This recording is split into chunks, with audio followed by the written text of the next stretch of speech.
The Miami Heat, my all-time favorite team.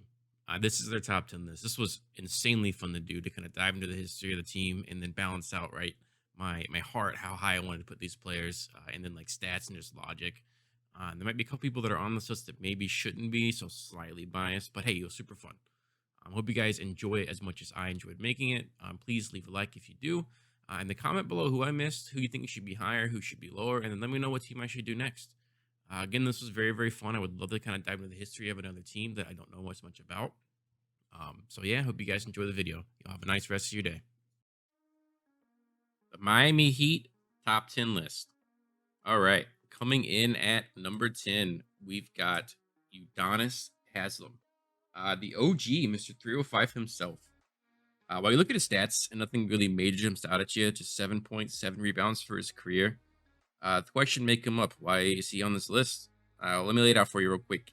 18 years, over 1,000 games played, three-time NBA champion. He's the franchise leader in rebounds. That's right. It's not Alonzo Mourning. It's UD.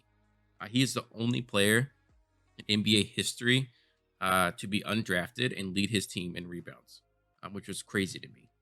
He made an All NBA rookie team, and he gave up millions of dollars to re-sign with the Heat instead of going elsewhere. On a couple occasions, seriously, if loyalty was a metric, this guy would be the all-time leader in the NBA. He is Miami. He's from the area. He loves the team, and the team loves him. Ask any Heat fan, any real Heat fan. UD is Miami Heat royalty. While it's probably time for him to retire and move over to a coaching role, there's a reason why the team keeps paying him $2.5 million a year just to sit on the bench. The guy continues to be the heart and soul of the team. So coming in at number 10, the OG, Udonis Haslam. Number 9, the Dragon, Goran Dragic, one of my favorite players of all time. Big Dragic fan. Super underrated player, not just for his seasons with the Heat, but for his entire career. He averaged 16 points, 5 assists, 3 rebounds. He shot 46% from the field, 35% from 3 across 6 seasons in Miami. He was an all-star in 17-18 season, where he averaged 17 points, 5 rebounds, and 4 assists. That wasn't even his best season in Miami. The year prior, he averaged 20 points, 6 assists, and 4 rebounds. But anybody that watched the bubble last year knows that Dragic pretty much carried the team up until he got injured, which has probably been the biggest knock on him during his career is his injury history, especially the last few years. However, Dragic is probably the second best point guard in Heat history, behind somebody else on this list. But that kind of firmly puts him at number 9 instead of number 10. I flipped him and UD back and forth so often just because I love Udonis Haslam, but like logically speaking, Goran is probably the better player, so he's got to be on the list. Number 8, the first guy that I didn't really know too much about, honestly. I've heard of Glenn Rice before, obviously being a Heat fan, but he was the first big star that he had. He was drafted 4th overall in the 89 draft, 1 year after the Heat's inaugural season. He was a sharpshooter. He averaged 5 rebounds, 2 assists, 19 points on almost 40% shooting from behind the arc across 6 seasons in Miami. While he didn't really win much during his time in Miami or make any All-Star teams, he was a scoring machine. He led the team in scoring multiple seasons and goes down as one of the best shooters in Heat history. And he'd probably be considered the best small forward for the franchise if a certain someone didn't take his talents to South Beach a few years ago. Rice ended up being traded in 95 for someone else on this list, so we'll talk about it a bit later to his run with the Heat. But Glenn Rice, number 8, great player. Recently, I think Bam said that if he could play with one player, it would be Glenn Rice, which is pretty cool. So yeah, great player. Number 7, Jimmy Buckets. This one may be a bit of a hot take. This one kind of hurts you. I did want to put him higher, but he's only been in Miami for 2 years, but those have been fantastic years, right? He's averaged 20 points, 7 rebounds, and 6 assists, 2 steals. He made an All-Star team. He should have made a second All-Star team. All-NBA second-time defense, second team defense. He should have been All-NBA defender 2 seasons as well, in my opinion. And a finals appearance that firmly puts him at number 7. I can't stress this enough. Jimmy will finish his career much higher on this list. But for right now, today, he is number 7. He just hasn't spent enough time in Miami to be any higher. But Jimmy absolutely oozes Heat culture. He was born to play in Miami, and Spo is the perfect coach to really unlock what kind of player he can be. If he starts his career in Miami, he'd absolutely be top 5 on this list, maybe even top 3. But I don't think he's going anywhere anytime soon. Seriously, give this man a contract extension. No matter what he wants, give it to him. He's worth it. Number 6, Tim Hardaway, the best point guard in Miami Heat history. Simple as that. 17 points, 8 assists, 3 rebounds, went to 2 All-Star games, one first-time All-NBA, 2 second-team All-NBA across 6 seasons in Miami.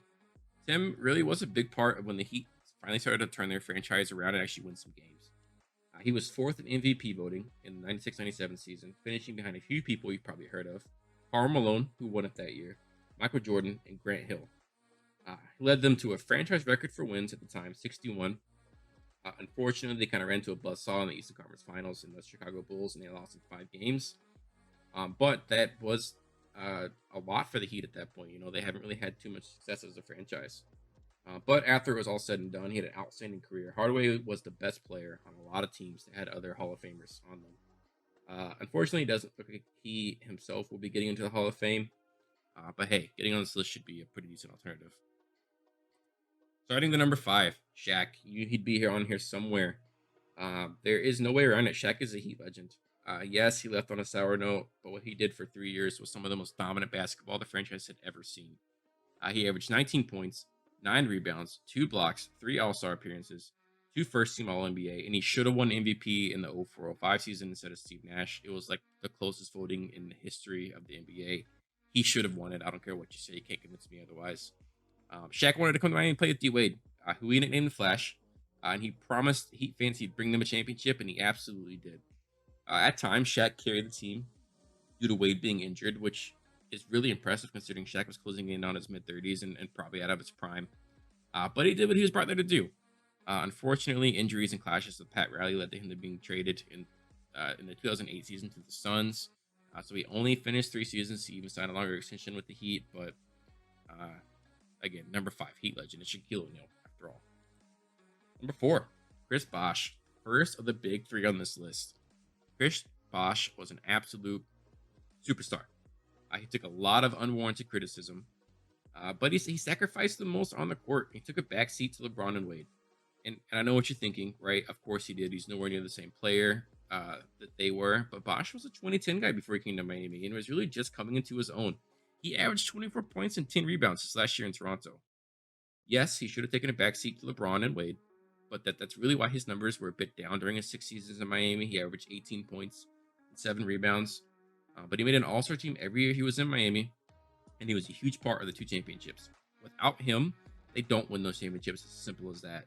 Unfortunately, his time in Miami was cut short due to a life-threatening blood clotting condition that forced him to retire. But Chris recently got inducted into the Hall of Fame, which is where he belongs, and hopefully he will continue to get the love and respect he deserves from Heat fans. Because again, he took a lot of heat and just didn't deserve it. But coming in at number 4, just ahead of Shaq, Chris Bosh. Number 3, Alonzo Mourning. God, this dude was a monster. Just listen to this resume: 16 points per game, 8 rebounds, 2.5 blocks, 2-time Defensive Player of the Year, 2-time NBA block leader, 5-time All-Star, All-NBA first team, All-NBA second team, NBA champion, NBA Hall of Famer, number retired by the Heat, all across 11 seasons with the team. He is the best center in Heat history. Get it, right? Shaq was here for 3 years and put up better numbers. And this may be the Heat homer in me and not being logical because Shaq is the better player, but this is a list of the best Heat players, right? And Zoe is the Miami Heat center. No ifs, ands, or buts. Again, this is probably my heart speaking over my head. But he sits right at number 3 on this list of Heat legends. Number 2, the King.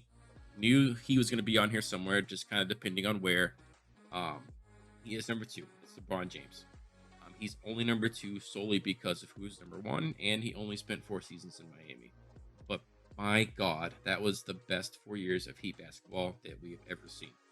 LeBron averaged 27 points, 7 assists, 7 rebounds, 4-time NBA All-Star, 2 MVPs, 4 NBA All-First teams, 4-time All-Defensive team. The list goes on and on. You guys already know how great LeBron is. You don't need me to tell you that. And I'm not going to lie to you, it hurt when he left. It took a long time for me to get over it. Still not fully over it. Not sure if I ever will be. But Pat Riley recently said that he'd leave a key under the mat in case LeBron wanted to come back. After all, he does still owe us a few more championships like he promised everyone at the absolutely crazy concert thing that he had for the Big 3. And that was wild. But yeah, LeBron would have to come back and finish his career in Miami with another championship to overtake the number 1 guy on the list. which you haven't guessed it by now, then you probably must not be paying attention too much. But number one, the Flash, Dwayne Wade. He is the number one player in history. I get it. Some people are gonna say it should be LeBron. I really do, especially after everything I just listed off. But Dwayne Wade is the Miami Heat. He was here 15 years. He brought Shaq here. He brought LeBron and Bosh here. He was a really big voice in bringing Jimmy to Miami too. Like he won 3 championships, a scoring title, all rookie team, 8-time All NBA, NBA Finals MVP, 13-time All Star, Hall of Famer, number retired, 22 points, 5 rebounds, 5 assists, and literally about 100 franchise records. Which when I was doing the research, I really felt like this just hammers home the fact that he is number one on this list. I felt a little weird about not putting LeBron because it is LeBron, but literally D Wade owns so many Heat records. It's absolutely insane, and I think most Heat fans would agree with me here, having him at number one. He is loved by this fan base, and he can do no wrong. He is one of those players that should have spent his entire career with one team. It is very unfortunate that that was not the case. It really would have been a storybook ending if he had never left. But hey, he came back, and that's what counts. And you can't really blame him for leaving. He wanted to be paid. He was tired of taking a pay cut. He always took pay cuts. And it was honestly time the Heat took care of him. If anything, Heat fans should be more upset about Pat Riley than D Wade. But hey, water under the bridge. Dwayne Wade is the best player in Heat franchise history. He is the literal definition of a franchise player. So yeah, that's the list. I hope you guys enjoyed it. Let me know below who you agree with, who should be higher, who should be lower, and then let me know what team I should do next. This was super fun to do, especially with the Heat, considering they're my favorite team. So some of these are with my heart, not really with my head. But it would be very, very fun to kind of dive into some other teams that maybe I don't have as much connection to and really make a whole new list. So I hope you guys enjoyed the video. Y'all have a great rest of your day. Thank you for stopping in.